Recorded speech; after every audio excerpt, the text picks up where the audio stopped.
Okay, good morning mga kuya, no? So, isa na namang follower natin ang kasama natin ngayon, si Paul, no? Matagal ko na tong nakaka-message, laging nanonood sa live natin. So, isa siya sa ating follower.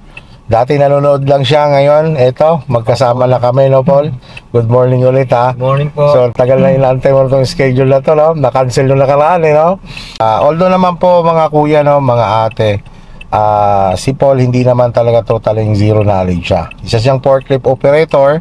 So may mga idea na siya sa manibela, sa pedals. So ngayon Paul, ang gagawin natin, pakita mo lang kay Kuya Ron. Kuya Ron lang tatawag mo sa akin ha. Kasi kilala mo ako sa Big Man, di ba? No, Kuya Ron lang. Tapos pakita mo lang Paul sa akin yung driving mo. Kung ano man yung kulang, saan ka man hirap, dadagdagan natin. Okay?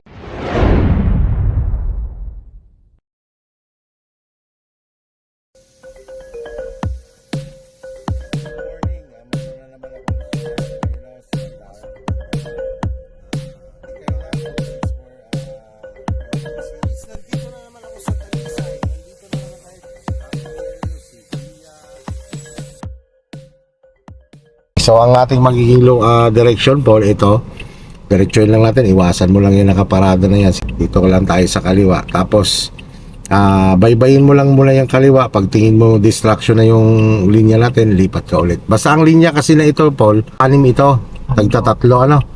Okay, so ayun yung kita mo may pick up, yan yung pinaka inner lane, ito middle lane, tapos outer lane. Okay, sige.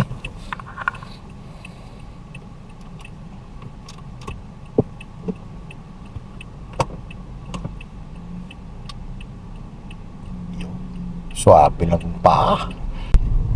Yan, tapos Paul dito, 40 lang muna allowed natin, ha? 40 km per hour lang tayo. Diba may poste na nakaharang, yan. Iwasan mo lang yan. Palibasa nga kasi Paul, matagal na tayo nagkakausap, kaya nagiging kampante ka kagad sa akin. Importante kasi yun eh. Meron kasi mga estudyante na para bang, siyempre, natitense nung ula.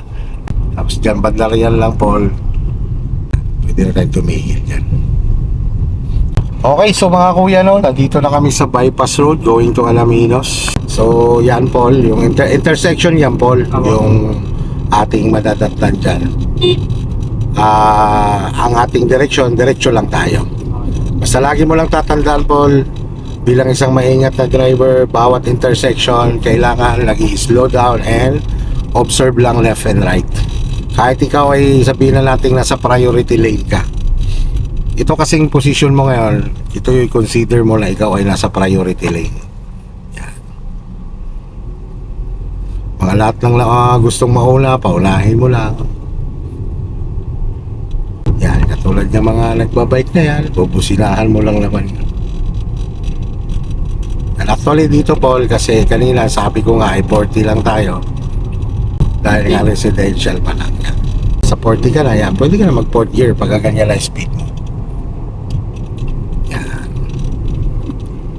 Para yung consumption ng gasolina mo hindi lalakas. Kapag kasi ma-RPM kapag nagpapalit, yung konsumo ng gasolina mo, tataas din siya. Kailangan swabe lang. Bagay yun naman yung nade-develop. Ganoon din po sa motor eh. Oo. Nalakas din po ano, paging sobrang sa red. Ngayon okay na. Okay. Di ba? Ganoon lang din yun. Ito, isa din to sa ating nire-remind na kapag curve ang kalsada, slow down.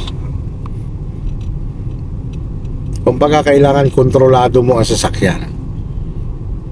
Hindi kasi pwedeng yung sobrang bilis mo mamaya magulat ka na lang, mayroon palang bulaga ba, tapos bigla kang pipreno, yun na yung dahilan ng aksidente. Tapos yun Paul, magti-trailing siya, pumuesto ka sa gitna ha, sa middle lane yan, signal ikaw sa kanan yan, sige yan, dyan ka pwesto. Tuloy-tuloy lang tayo. Dito lang nga. Dito lang po. Tuloy-tuloy lang tayo. Kasi kaya ka diyan po pwesto dahil nga yung mas mabibilis sa'yo, dyan siya na daan sa kaliwa. Yan, pwede ka magtakbo dito ng 60. Paalala ko sa'yo Paul, kahit ikay maging biyasana na driver, lagi mo tatandaan ang national highway natin ayon sa batas. At nakalagay yan sa batas na 80 km per hour lang ang maximum natin. Ano ba yung mga national highway katulad dito, bypass road, kumbaga dumadami lang ang linya. Opo. Yan na yung mga kumbaga matawag na natin na national highway talaga. Siyempre, mas maraming linya, mas marami na rin sasakyan, mas mabibilis na ang sasakyan. Ibig sabihin, kahit sabihin na natin dumami ang linya na yan, kailangan isipin pa rin natin lagi yung maximum speed na utos ni batas, no? 80 km per hour lang. So, halimbawa naman ikaw ay kahit naka 60 ka, kailangan pag ganitong kalsada, dapat nandito ka pa rin sa gitna na to. Ang 100 km per hour sa expressway yun. Yun ang maximum doon. Ang maximum sa expressway is pwedeng umabot hanggang 110. Kapag mag-overtake ka, pwede ka lumagpas ng 110. Tapos pag nakabalik ka na sa original lane mo, balik ka na doon sa normal na speed. Yung Di ba po yung linya ng expressway may kanya-kanya pong ano? yes, ito halimbawa, 3 linya ang expressway.